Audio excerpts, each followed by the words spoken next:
தலைவர் ரஜினிகாந்த் அவர்களுடைய கடைசி படம் அப்படின்னு சொல்கிறாங்க. எப்படி பார்க்குறீங்க? இல்லை, கடைசி படம் என்பது ரஜினிகாந்த் அவர்கள் வாயால் சொன்னால் தான் நம்ம நம்ப முடியும். இல்லை, என்னதான் ஒரு சினி ஸ்டாராக இருந்தாலும் கூட அவருக்குன்னு ஒரு தனிப்பட்ட ஸ்பேஸ்னு ஒன்று இருக்குது. கரெக்டு தான். வயசாகிடுச்சு, கொஞ்சம் ஹெல்த்லாம் பார்க்கணுன்றது தான். பட் எனக்கு தெரிஞ்சுக்க ஹெல்த் வைஸாக ஒன்றும் இல்லை சார். 2 வருஷத்துக்கு முன்னாடி ஒரு வீடியோவில் பேசியிருந்தார். ஸோ இந்த ஹியூமன் பாடி அது பார்க்கும்போது வாட் எ மெக்கானிசம். ஜஸ்ட் இந்த கை லப்டப்னு சொல்லி ஒரு 2 hours கண்டினியூஸாக பண்ணுங்க, அவ்வளோதான். 2 நாளைக்கு ஒன்றும் பண்ண முடியாது, எடுக்க முடியாது.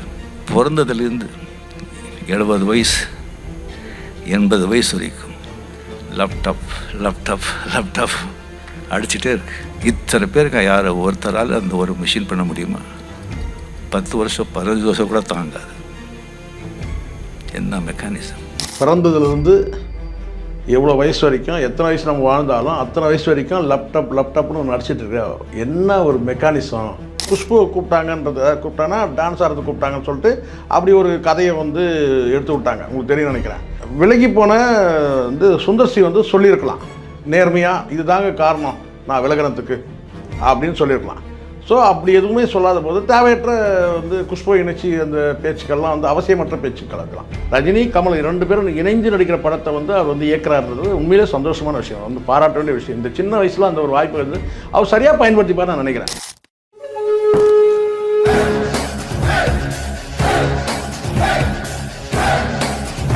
ஆடுகளம் சினிமா நேயர்களுக்கு வணக்கம். இன்று நம்மோடு நேர்காணல் பேசுவதற்காக சினிமா திறனாய்வாளர் திருமிகு சேகூர ஜெய்சங்கர் அவர்கள் நம்மோடு இருந்திருக்கிறார். வாருங்கள், அவரோடு பேசலாம். சார் வணக்கம். சார் வணக்கம் சார். சூப்பர் ஸ்டார் ரஜினிகாந்த் அவர்களுடைய 173வது திரைப்படம், இதில் கமல்ஹாசன் அவர்கள் சேர்ந்து நடிக்க போகிறாங்க அப்படின்னு இந்த படத்துக்கு டைரக்ஷனாக சுந்தர்சி அவர்கள் இருக்க போவதா அந்த செய்திகள் பரவச்சு. அதுக்கப்புறம் நம்ம கடந்த காலத்தில் பார்த்தோம், சுந்தர்சி அவர்கள் இந்த படத்திலிருந்து விலகி இப்போ ஒரு மூக்குத்தி அம்மன் படத்துடைய 2ஆம் பாட்டுக்கு அவர் ரெடி ஆகிட்டு இருக்காரு அப்படின்னு நம்ம பார்க்க முடியுது. இப்போ இந்த நிலையில் இந்த படத்தை ராம்குமார் பாலகிருஷ்ணன் அப்படிங்கிற ஒரு இயக்குனர் இயக்கப் போவதாக செய்திகள் இருக்குது. இதுதான் தலைவர் ரஜினிகாந்த் அவர்களுடைய கடைசி படம் அப்படின்னு சொல்கிறாங்க. எப்படி பார்க்குறீங்க? இல்லை, கடைசி படம் என்பது ரஜினிகாந்த் அவர்கள் வாயால் சொன்னால் தான் நம்ம நம்ப முடியும். முதல்ல அதை சொல்லிடுறேன் ஃபஸ்ட்டு. ஏன்னா எல்லாரும் சொல்கிறது ரஜினிகாந்தோட கடைசி படம் சொல்கிறாங்கன்னா இதெல்லாம் ஊடகங்கள் தான் பேசுகிறாங்களே தவிர கமல் ரஜினி இணைஞ்சு நடிக்கிறாங்கன்றதெல்லாம் ஒன்றும் அது ஓகே, அது 2 பேருமே டிக்ளேர் பண்ணிட்டாங்க. ஆனால் ரஜினிகாந்துக்கு இதுதான் கடைசி படம்ன்றது ரஜினிகாந்த் அவர்கள் டிக்ளேர் பண்ணால் தான் நம்ம நம்ப முடியுமே தவிர மற்ற இதெல்லாம் ஊடகங்கள் பேசுகிறத வச்சு நம்ம உறுதி பண்ண முடியாது. ஒன்று. 2வது என்னன்னா சுந்தர்சி விலகிட்டார். அதுக்கு பல காரணங்கள் இருந்தது. கதைகள் கதையை மாற்ற சொன்னாங்கன்னு ஒரு கதை விட்டாங்க. அப்புறம் சம்பள பிரச்சனைன்னு சொல்லி சொன்னாங்க. ஃபஸ்ட்டு காப்பி கேட்டார்னு சொன்னாங்க. இப்படி பல கதைகள் சொன்னாங்களே தவிர அந்த கதையும் பார்த்தீங்கன்னா எந்த கதை உண்மை கதைன்றது வரல. அதுக்கப்புறம் குஷ்பு கூப்பிட்டாங்கன்னா டான்ஸ் ஆடுறது கூப்பிட்டாங்கன்னு சொல்லிட்டு அப்படி ஒரு கதையை எடுத்து விட்டாங்க. உங்களுக்கு தெரியும் நினைக்கிறேன். குஷ்பு டான்ஸ் ஆடுறதுக்கு குத்தாட்டம் போடுறதுக்கு கூப்பிட்டாங்கன்னா அப்படி ஒரு கதையை எடுத்து விட்டாங்க. அதுவும் உண்மை இல்லை. ஸோ உண்மைனா ஒரு டிக்ளேர் பண்ணி இந்த காரணத்துக்காக இந்த படத்தை வெளியே வந்துட்டாங்க அப்படின்னு சொல்லி யாராவது ஒருத்தர் பண்ணணும்.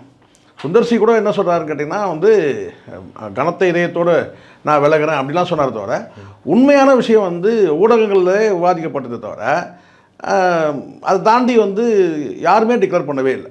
இதில் டிக்ளேர் பண்ண வேண்டியது ஒன்று ரஜினிகாந்த் அவர்கள் பண்ணலாம், படத்தில் கதாநாயகன்ற முறையில் அவர் பண்ணலாம். தயாரிப்பாளர் முறையில் கமல்ஹாசன் பண்ணலாம். விலகி போன சுந்தர்சி சொல்லியிருக்கலாம் நேர்மையாக, இதுதாங்க காரணம் நான் விலகினத்துக்கு அப்படின்னு சொல்லியிருக்கலாம். ஸோ அப்படி எதுவுமே சொல்லாத போது தேவையற்ற குஷ்பு இணைச்சி அந்த பேச்சுக்கள்லாம் அவசியமற்ற பேச்சுக்கள். அதெல்லாம் ஏன்னா கமல்ஹாசன் ஒரு நேர்காணலில் கேட்கும்போது நேரடியாக பதில் சொல்லாமல் தான் போகிறாரு. ரஜினி அவர்களுக்கு கதை பிடிச்சாதான் அப்படின்னு சொல்கிறார். அப்போ ரஜினி அவர்களுக்கு கதை பிடிக்கலையான்னு ஒரு கேள்வி ஆகுது இல்லை. ஸோ அதையும் உறுதிப்படுத்தவே இல்லை. இந்த சுச்சுவேஷனில் பார்க்கிங் படத்தை இயக்குன ராம்குமார் பாலகிருஷ்ணன் அவர் சிம்பு வச்சு படத்தை இயக்கிறதாகவும் இருந்தது. இப்போ சிம்பு இந்த சுச்சுவேஷன் உங்களுக்கு தெரியும் நினைக்கிறேன். அவர் இதில் பிஸியாக இருக்கிறாரு, அரசன் படத்தில் பிஸியாக இருக்கிறாரு. அந்த அரசன் படம் இப்போ நீண்ட ஒரு 3 மாதம் படப்பிடிப்பு தான் சொன்னாங்க. மொத்தமே 90 நாட்கள் 100 நாட்களுக்குள்ளே படத்தை முடிக்கிற மாதிரி சொல்லியிருந்தாங்க. அந்த படத்தை முடித்த உடனே ராம்குமார் படத்தில் கமிட் ஆகிற மாதிரி யார் சிம்பு. ஏன்னா கதையெல்லாம் ரெடியாக இருக்கிறேன். ஒரு அதை முடிச்சுட்டு இதை பண்ணுவாரான்றது ஒரு கேள்வி.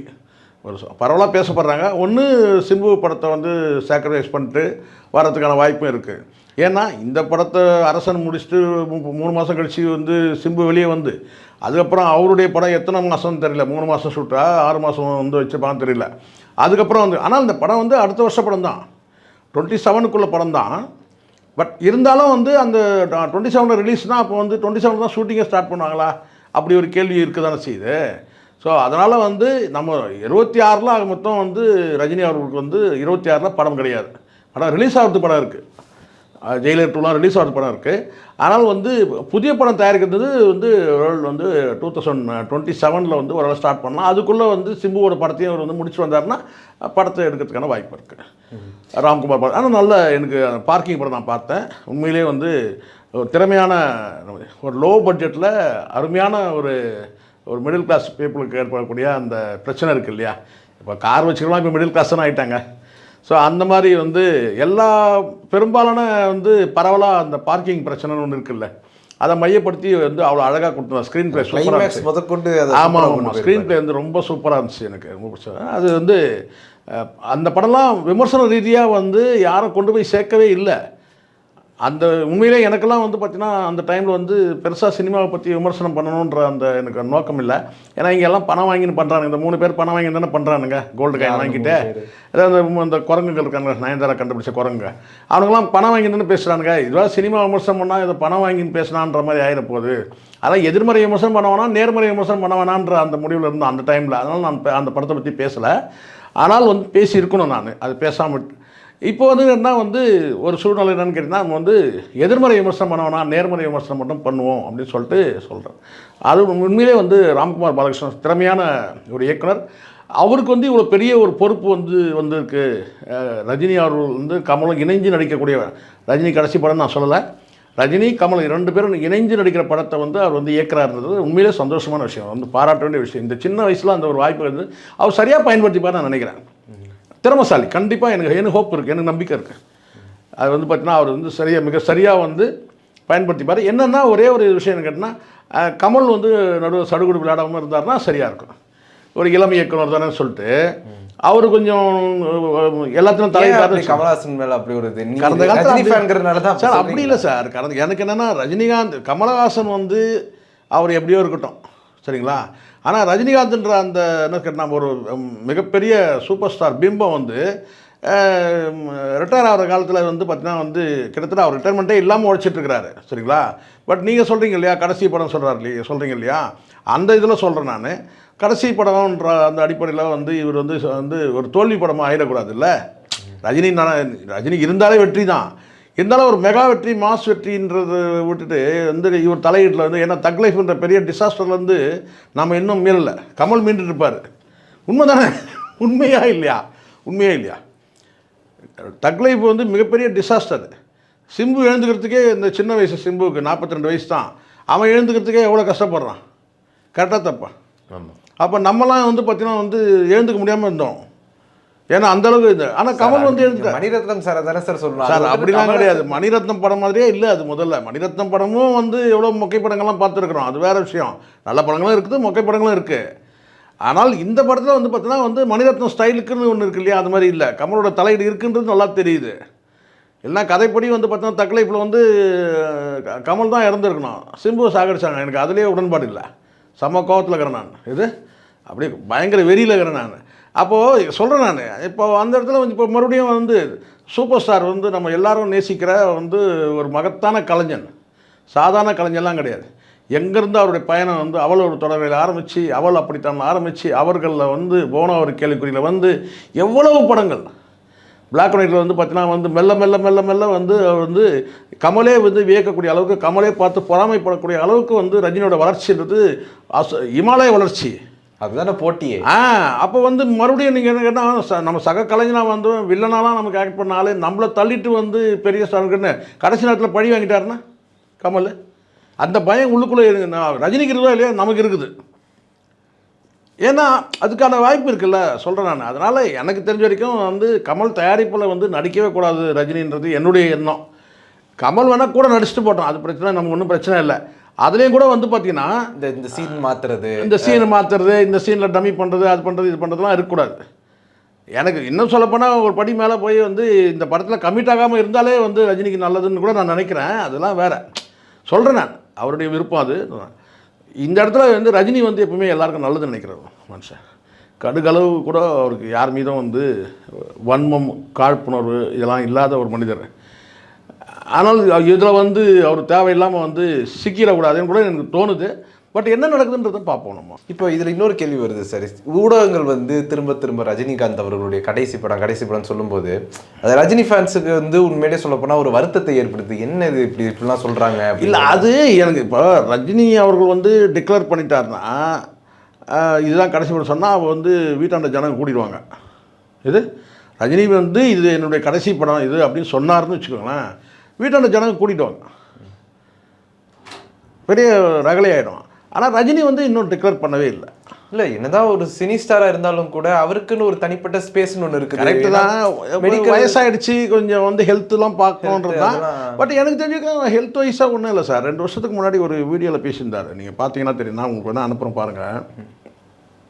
ஒரு 2 வருஷம் முன்னாடி ஒரு ஸ்டேஜில் பேசும்போது உணவு முறையில் கூட அவர் வந்து உணவு முறையில் எப்படி இருக்கணும் அப்படின்றதெல்லாம் வந்து ஒரு உதாரணமாக சொன்னார். ஆயில் இருக்கக்கூடாது, ஆயில் இருக்கணும், அளவாக இருக்கணும், உப்பு இருக்கணும், அளவாக இருக்கணும், ஸோ வந்து காரம் இருக்கணும், அளவாக இருக்கணும், ஆனால் எல்லாமே இருக்கக்கூடாது, அதிகமாகவும் இருக்கக்கூடாது. அப்படி அதை சொன்னார். அது வந்து நம்ம சாப்பிட்றத வீட்டுக்கு வர விருந்தாளிகள் சாப்பிட்டாங்கன்னா அவங்க வந்து சில நேரங்களில் சொல்லாமல் கூட போயிடுவாங்க. ஆனால் எங்கள் வீட்டுக்கு வந்த ஒரு விருந்தாளி வந்து கேட்டிங்கன்னா, என்னையா இது இப்படி வந்து இவ்வளோ எண்ணெய் இருக்குது, இவ்வளோ காரம் இருக்குது, இவ்வளோ உப்பு இருக்குதுன்னு சொல்லி கேட்டாங்க. அப்புறம் தான் நாங்கள் புரிஞ்சுக்கிட்டு கண்ட்ரோல் பண்ணணும்னு சொல்லி சொன்னார் ஒன்று.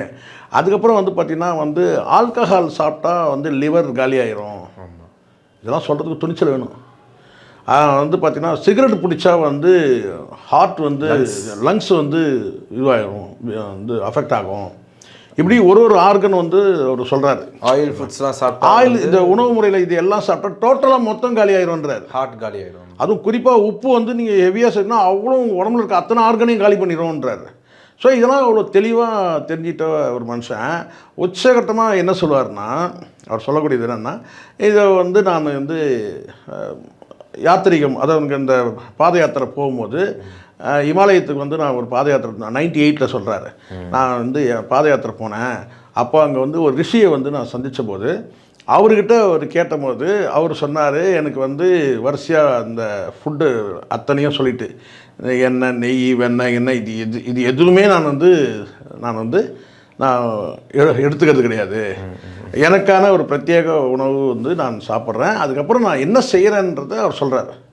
நான் வாக்கிங் போகிறேன், தினம் வந்து 1 கிலோமீட்டர் வாக்கிங் போகிறேன், எக்ஸசைஸ் பண்ணுறன்றதை அதை மஸ்ட்டுன்றதை சொல்கிறாரு. அதுக்கு பிறகு எதுன்னு சொன்னேன்னா, ரஜினி சொன்னது தான் எனக்கு. சில பேர் கடவுள் இல்லைன்னு சொல்கிறாங்க, அது என்னையும் சேர்த்து கூட இருக்கலாம்னு நினைக்கிறேன். சில பேர் கடவுள் இல்லைன்னு சொல்கிறாங்க, ஆனால் அவங்கள்ட்ட நான் கேட்குறேன், இந்த கையை வந்து லேப்டாப்னு சொல்லிட்டு நீங்கள் வந்து ஒரு 10 முறை அடிங்க, ஆனால் ஒரு கட்டத்துக்கு மேலே போதும் ஆயிரும். ஆனால் பிறந்ததுலேருந்து எவ்வளோ வயசு வரைக்கும், எத்தனை வயசு நம்ம வாழ்ந்தாலும் அத்தனை வயசு வரைக்கும் லேப்டாப்னு ஒன்று நடிச்சிட்டு இருக்கேன். என்ன ஒரு மெக்கானிசம்.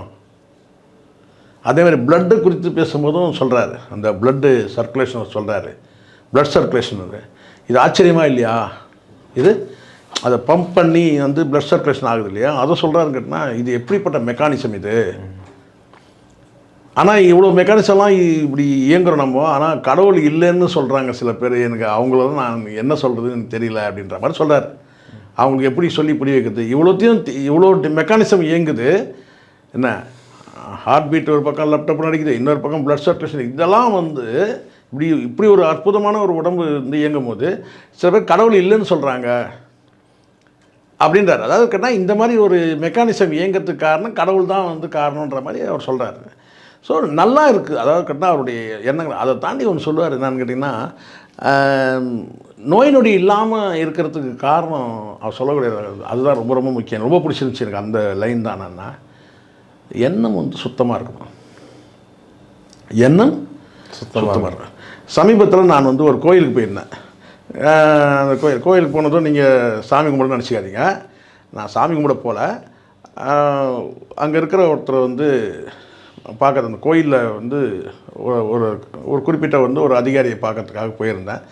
ஒரு இல்லை நீங்கள் போயிருந்திருந்தாலும் அது தப்பே கிடையாது. இல்லை, அது நான் சாமி கும்பிட போகல. நான் சாமி கும்பிட போகலாம், அப்போ வேறு யாரை பார்க்க போயிருந்தீங்கன்னு நீங்கள் ஒரு கேள்வி கேட்பீங்களா? நீங்களாம் வில்லங்கமான ஆச்சே.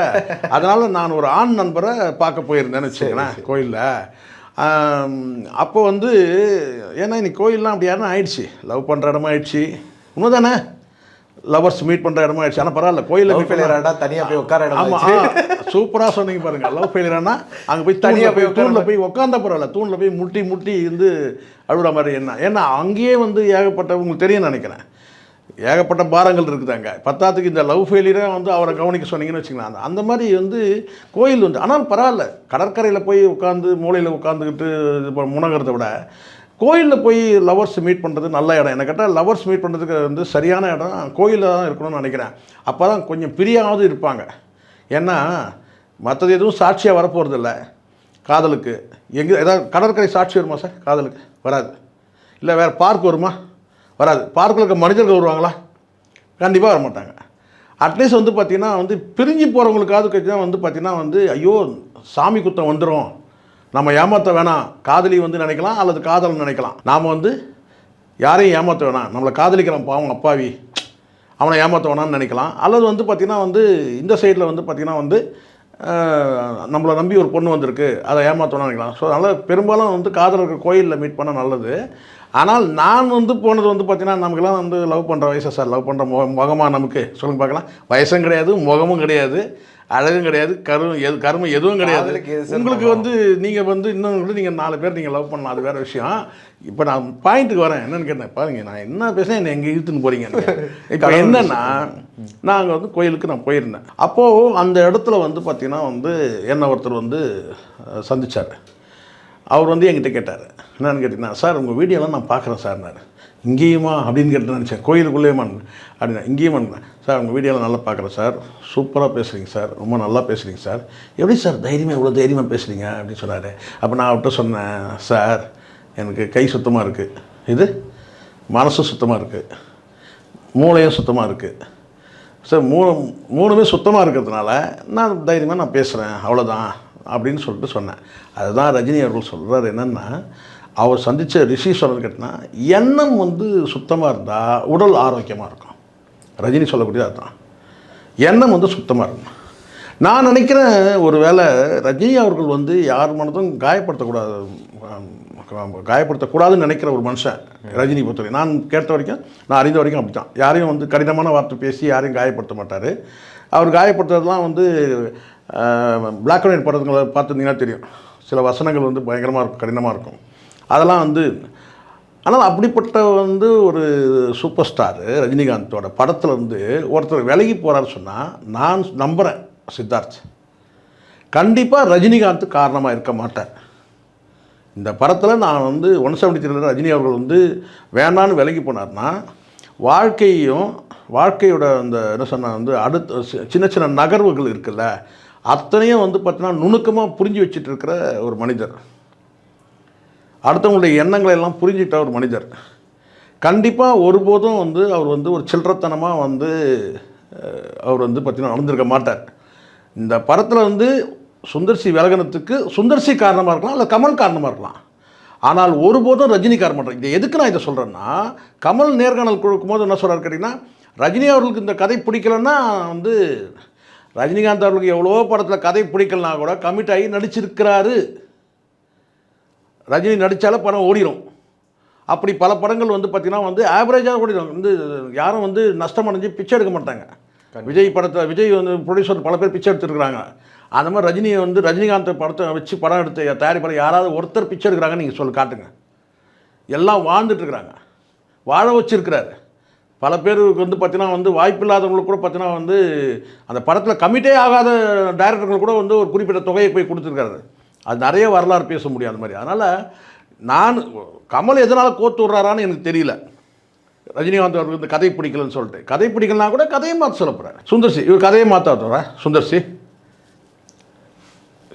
நான் அதெல்லாம் ரஜினிகாந்த் அவர்கள் தேவையில்லாமல் வந்து இதில் வந்து இழுக்கூடாது. அவருக்கு வந்து இந்த படத்தில் அவர் வந்து படத்தில் நடிக்கணும்னு முடிவு பண்ணிட்டார். கமலோட கமிட் ஆகிறார், அதில் நோ டவுட். தயாரிப்பாளர் கமல், அவரும் படத்தில் நடிக்கிறாரு. ஆனால் விலகினத்துக்கு வேறு ஏதோ காரணம் இருக்குது. அது சிதம்பரம் ரகசியம் போல் இருக்குது. ஆனால் ரஜினிகாந்த் அவர்களும் எந்த வகையிலும் காரணமாக இருக்க மாட்டார். ஏன்னா அவ்வளோ தெளிவாக பேசுறதை நம்ம பார்க்குறோம். உங்களுடைய நேரத்தை ஒதுக்கி எங்களோட கருத்தில் பந்தமைக்கு நன்றி சார். நன்றி சார்.